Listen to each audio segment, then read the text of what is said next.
A quick disclaimer before the start, I recorded this video over the period of 2 days. The first day, I discussed the bronze gold model and all the intricacies of the watch that is not released, and of course, 1 day later, Omega decides to release their all-steel variants. So there's going to be a bit of intercutting between me and future me. I hope you can handle it.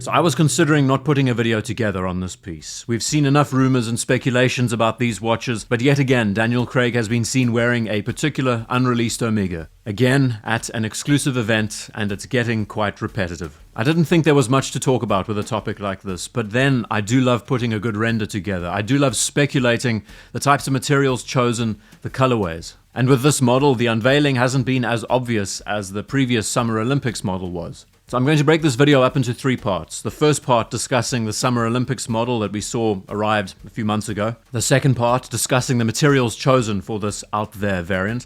And the third part of the video getting a bit more particular with the specifications. I'm going to interrupt myself with this one. This is me coming to you from the editing suite a few days later, because of course, as I record the bronze video, the next day Omega decides to drop their steel model. So we're going to do an impromptu discussion around them, discussing the pros and cons, the things that we expected and predicted, as well as some of the letdowns. The black on black Seamaster is exactly what we expected. The real standout is the brush dial with the Yachtmaster-esque bezel. It's great to see that we have that 90s wave pattern to its design. None of these watches have date complications, sporting an 8806 caliber. Maybe that means that they've brought the watch's overall thickness down by a millimeter or so. And similar to how Tudor attacked the Black Bay Monochrome this year, this watch is doing the same thing. No red accents anywhere, just a simple white, black, or silver color contrast. The biggest disappointment for me is that this watch doesn't seem like anything really groundbreaking at all. Where we saw the Aquaterra 38mm really experiment with size and dimensions and how it would wear differently, this watch is still 42mm in diameter. There's been no adjustments in its overall size. And here I thought this would be a great opportunity for them to experiment with a more mid-size watch, and people would go mad for it. So in hindsight, I'm glad I focused more of this video on the gold variant, because at least there's more to talk about, and the design, frankly, I think is a bit more interesting. Okay, back to the regularly scheduled programming. I'll let me take it from here.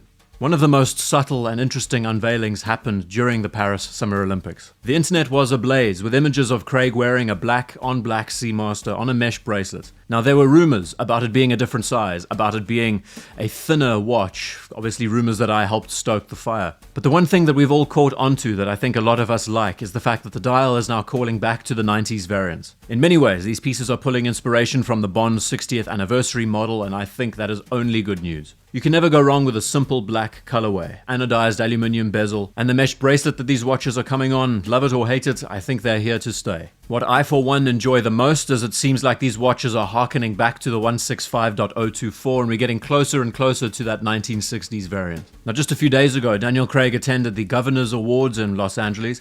Excuse my ignorance, I don't know what that is, I'm just more interested in the watch. And instead of seeing this piece blatantly on display, like when he was wearing the Speedmaster white dial, or when he was wearing the black dial at the Olympics, this one showed itself through his jacket quite subtly. So on first glance, compared to the steel model, this is obviously using some sort of precious metal. It's using a burgundy bezel insert, which is really nice. And the primary debate has been about what metal this watch is using. Some are saying Sedna gold, and I'm saying bronze gold. I think bronze gold is the more viable option. Now, Omega has so many alloys, patents to their names. So what is the difference between Sedna and bronze gold? Very quickly.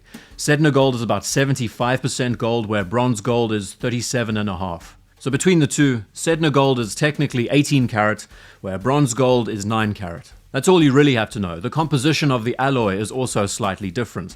The result with Sedna gold is you get more of a rose gold tint, where bronze gold with a high concentration of copper gives it more of a subtle bronze hue. So let's look at the design of this watch, referring to a few of my renders, and then we can break down why I think it's bronze gold chosen and not Sedna. I think we can agree that the format is almost entirely the same as the black on black model that we saw earlier in the year. The key difference now is the color of the metal, the color of the bezel insert, and the most interesting thing of all is that the mesh bracelet is using the same precious metal. And I believe this is the first time that they have experimented with this configuration.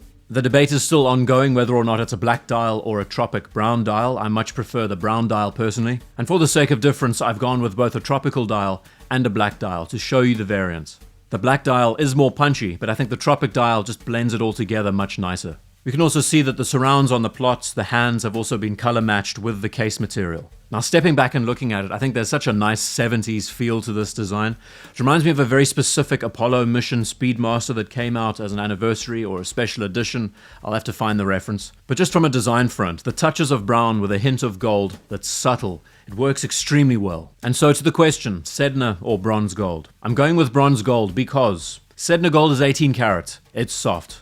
Bronze gold is 9 karat. It's far more durable. And I think especially because it's using a mesh bracelet of this kind with links that need to be a lot more durable, 37.5% gold is a far more practical choice. It'll make the watch more wearable on a day-to-day basis, more scratch resistant, also develop some form of patina over time. And I must say that the bronze gold alloy that Omega has been using is one of the most interesting that they have produced in a long time. A watch that springs to mind that they launched this year in this metal is the BG859. A derivative of the CK859 from a few years ago, and this one with that guilloche dial with the sector elements, it looks absolutely stunning. One of the sleeper releases from them this year. And quite a nice bit of trivia around this watch is it's using a silver dial with a bronze gold case. So technically all the metals used for the Olympic medals, and I think that was the inspiration. So the belief is that this model is a carbon copy of what we saw earlier in the year. 2 new, unspoken about, unreleased Omega watches on the wrist of Craig. I give any bet that this is an anniversary watch. Maybe it'll be released in tandem with the black model. Got to say, I like the direction these designs are going, but I don't understand the reason for the delay. I don't really appreciate how these watches are just show ponies, being worn on the wrist of a celebrity as an overt method of promoting a watch that doesn't technically exist yet. But either way, it makes my job pretty fun. I like it when there are a few breadcrumbs left and it's for us to then decipher and put the pieces together. Anyway, I've nicknamed this watch the Bronzo because it's got a Bond sort of theme to it. So let me know your thoughts on the metal choice and the mesh bracelets. I think the use of that burgundy brown bezel ties the colors in nicely. Thank you for taking the time to watch this quick video. See you in the next one.